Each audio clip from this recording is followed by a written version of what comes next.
स्वागत है। आज हम शिवानी जी की एक बहुत ही मार्मिक और मुझे लगता है काफी प्रेरक कहानी सांवल बनना पर एक गहरी नजर डालने वाले हैं। बिल्कुल। हमारे पास इस कहानी के कुछ मुख्य अंश हैं जिनसे हम रमा के सफर को, उसकी भावनाओं को समझने की कोशिश करेंगे। हाँ, ये कहानी अपने आप में बहुत कुछ कहती है। सही कहा। आज का हमारा मकसद है इस कहानी के अंदर जो प्रेम है, जो सामाजिक रूढ़ियां हैं, रमा का अपना संघर्ष और फिर आखिर में कैसे वो आत्मसम्मान पाती है, इस पूरे ताने बाने को समझना। ये कहानी है कुमाऊं की वादियों में रहने वाली रमा की, एक ऐसी लड़की जो अपने सांवले रंग की वजह से समाज के ताने सुनती है, बहुत मुश्किलों से गुजरती है, लेकिन फिर भी अपनी एक पहचान बनाती है। गजब की ताकत है उसमें। बिल्कुल। और शीर्षक भी देखिए, सांवल बनना। एक तरफ तो ये समाज का दिया हुआ नाम है जो उसकी सांवली त्वचा पर एक तरह का तंज है। हाँ बिल्कुल। कि जुनून उसकी मेहनत से चमक उठती है। तो हमारा ये विश्लेषण रमा के जो भावनात्मक उतार चढ़ाव हैं, उसका जो प्रेरक सफर है, उसी पर रहेगा। हाँ, कि कैसे वो हालात को मोड़ती है। एग्जैक्टली। तो चलिए फिर शुरू करते हैं। इस कहानी की परतों को खोलते हैं और रमा की दुनिया में चलते हैं। जरूर। तो कहानी की शुरुआत होती है कुमाऊं के एक छोटे से गांव में, शायद थोड़ा पिछड़ा हुआ सा माहौल। हमारी नायिका है रमा। नाम तो बड़ा सीधा साधा है, पर उसकी जिंदगी उतनी सीधी नहीं। उसकी जो सांवली त्वचा है ना, हाँ। वही समाज की नजर में उसकी पहली, कह लीजिए, कमी बन जाती है। और हम एक ऐसे समाज की बात कर रहे हैं जहां गोरे रंग को ही सुंदरता माना जाता है। हाँ, वो तो आज भी काफी हद तक है। उस जमाने में तो और भी ज्यादा रहा होगा। बिल्कुल। रमा का परिवार भी गरीब है, माँ बाप मेहनती हैं, पर गांव की उन्हीं सोच में कहीं ना कहीं बंधे हुए हैं। और रमा को बचपन से ही ताने सुनने पड़ते हैं, सांवला बनना, जैसे ये नाम उसकी पहचान बन गया हो। हाँ, ये बहुत दुखद है कि किसी के रंग से उसको ऐसे परिभाषित किया जाए। लेकिन मजे की बात यह है कि इन सब तानों के बीच भी रमा के अंदर एक अलग ही एक आग है। अच्छा। वो पढ़ाई में तेज है, उसकी आंखों में सपने हैं, और सपने सिर्फ अपने लिए नहीं बल्कि गांव की औरतों के लिए, बच्चों के लिए। जैसे कोई छोटा स्कूल खोलना या औरतों को आत्मनिर्भर बनाना, इस तरह के सपने वो मन ही मन देखती है। हाँ, और यहीं से कहानी का जो मुख्य टकराव है वो उभरता है। एक तरफ समाज के वो कठोर नियम हैं जो बाहरी रूप रंग, खासकर गोरे रंग, वो ही सब कुछ मानते हैं। सही बात है। और रमा का सांवलापन उस पर खरा नहीं उतरता। और दूसरी तरफ है रमा की अपनी दुनिया, उसकी समझ, उसकी इच्छाएं, उसके सपने। हाँ, उसकी आंतरिक शक्ति। बिल्कुल। कहानी की शुरुआत ही ये इशारा करती है कि रमा की असली पहचान उसके रंग में नहीं, उसकी इसी अंदरूनी ताकत में है। ये जो ताने हैं, समाज की उपेक्षा है, ये उसके संघर्ष का बीज बोते हैं। ये सिर्फ रंग की बात नहीं रह जाती, ये पहचान की लड़ाई बन जाती है। और इसी मुश्किल दौर में रमा की जिंदगी में एक, कह सकते हैं, उम्मीद की तरह आता है कैलाश। गांव का ही लड़का है, पर शहर से पढ़ लिख कर लौटा है, तो उसमें एक अलग तरह की संवेदनशीलता है, वो मेहनती है और शायद थोड़ा बागी भी। अच्छा। मतलब वो समाज की पुरानी बातों को आसानी से नहीं मानता। और सबसे बड़ी बात ये कि वो रमा के सांवले रंग को नहीं बल्कि उसकी हिम्मत, उसकी सादगी को देखता है। ये अहम है। हाँ, उसकी आंखों में जो सपने हैं उन्हें महसूस करता है। ये रमा के लिए बिल्कुल नया था। हाँ, पहली बार शायद किसी ने उसे रंग से परे देखा होगा। शायद। उनकी मुलाकातें भी बड़ी सहज होती हैं, कभी मंदिर की सीढ़ियों पर, कभी नदी किनारे या खेतों में काम करते हुए। और धीरे धीरे ये मुलाकातें एक गहरे, खामोश लेकिन मजबूत प्यार में बदल जाती हैं। अच्छा। ये कोई फिल्मी टाइप का प्यार नहीं, बिल्कुल सच्चा एहसास। रमा को कैलाश में सिर्फ एक प्रेमी नहीं बल्कि एक साथी दिखता है, जिसके साथ शायद वो समाज की ये दीवारें तोड़ सकती है। उसे लगता है कैलाश के साथ वो अपने सपने पूरे कर पाएगी। ये जो प्रेम कहानी है, ये अपने आप में पारंपरिक सामाजिक सोच को एक तरह से चुनौती देती है। हाँ बिल्कुल। जहां बाहरी सुंदरता, गोरा रंग, पैसा, यही सब रिश्ते का आधार होता है, वहां कैलाश का रमा के अंदरूनी गुणों पर मोहित होना एक विद्रोह जैसा है। सही कहा। ये एक उम्मीद जगाता है कि शायद व्यक्तिगत भावनाएं समाज के पूर्वाग्रहों पर जीत सकती हैं। लेकिन यहीं एक बड़ा सवाल खड़ा होता है। क्या? कि क्या ये प्यार जो समाज की सोच के खिलाफ जाकर पनपा है, क्या ये आने वाले सामाजिक और पारिवारिक दबाव को झेल पाएगा? ये तो है। अक्सर ऐसे होता है कि भावनाएं कितनी भी गहरी हों, वो लोग क्या कहेंगे कि डर के आगे दब जाती हैं। सही। कैलाश का रमा को चुनना अच्छा लगता है, पर क्या ये असल जिंदगी में टिक पाएगा? और हाँ, असल जिंदगी उतनी आसान नहीं होती। जैसा डर था वही होता है। गांव का समाज उनके रिश्ते के बीच आ जाता है।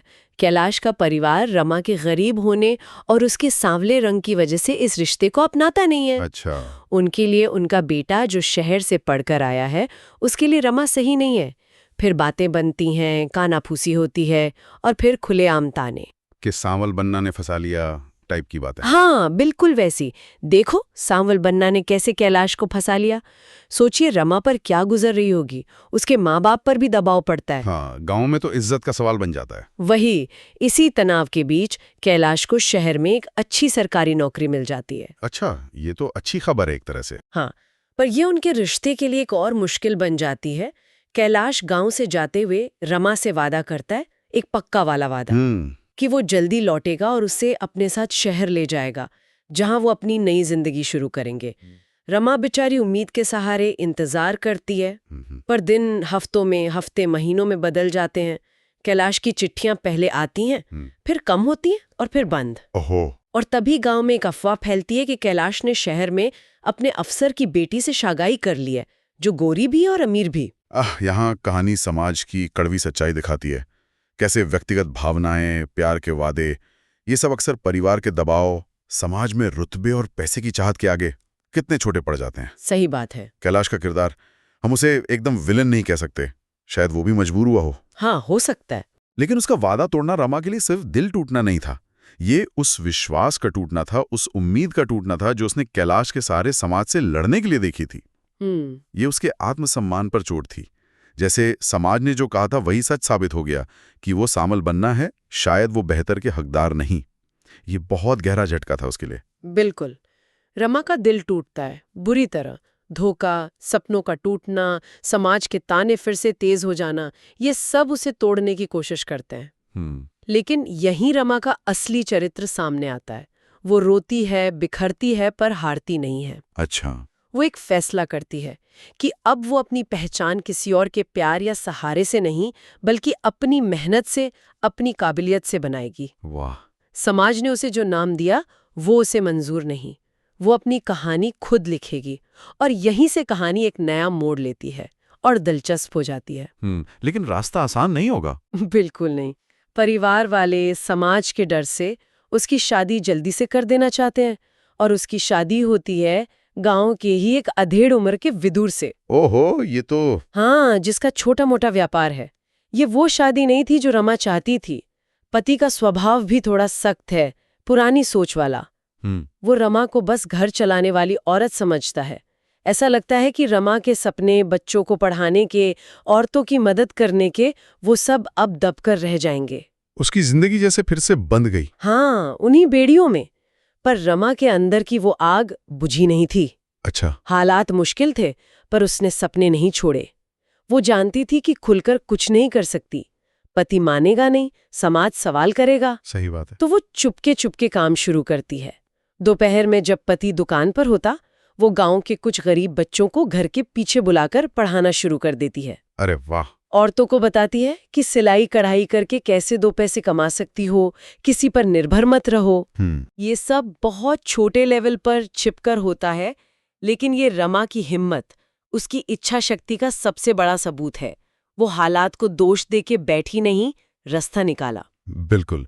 और ये रमा के चरित्र का बहुत ही महत्वपूर्ण मोड़ है। सोचिए, हालात कितने खिलाफ हैं।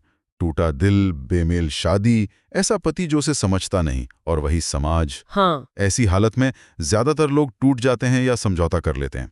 लेकिन रमा अपने अंदर की उस चिंगारी को बुझने नहीं देती। सही कहा। उसका ये चुपचाप काम करना, बिना किसी तारीफ की उम्मीद के, उसकी जबरदस्त हिम्मत और अपने सपनों के लिए उसकी लगन को दिखाता है। वो सिर्फ हालात का शिकार बनने से इनकार कर देती है। वो अपनी किस्मत खुद लिखने की कोशिश कर रही है, चाहे रास्ता कितना भी मुश्किल हो। कहानी में फिर एक बड़ा ट्विस्ट आता है। कई साल बाद कैलाश गांव लौटता है। अच्छा। लेकिन ये वो पहले वाला कैलाश नहीं है। शहर की जिंदगी या शायद टूटी सगाई ने उसे बदल दिया है। वो कुछ हारा हुआ सा, टूटा हुआ सा लगता है।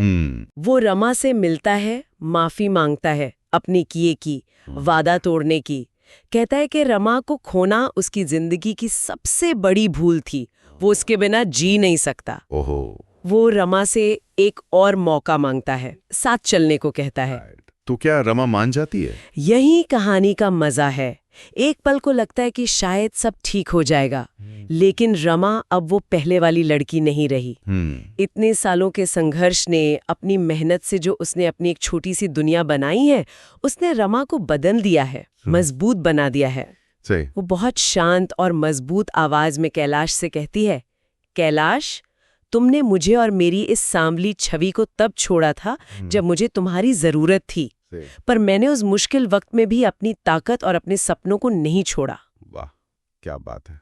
वो उसे माफ कर देती है, मन में कड़वाहट नहीं रखती, लेकिन उसके साथ जाने से साफ मना कर देती है। अच्छा। वो कहती है कि अब उसकी जिम्मेदारियां अलग हैं, उसका पति है, परिवार है, और सबसे बढ़कर उसका वो काम है जिसे उसने इतने प्यार से शुरू किया है, और वो आत्मसम्मान है जो उसने खुद कमाया है। रमा का ये फैसला, यही इस कहानी का दिल है, उसका असली संदेश।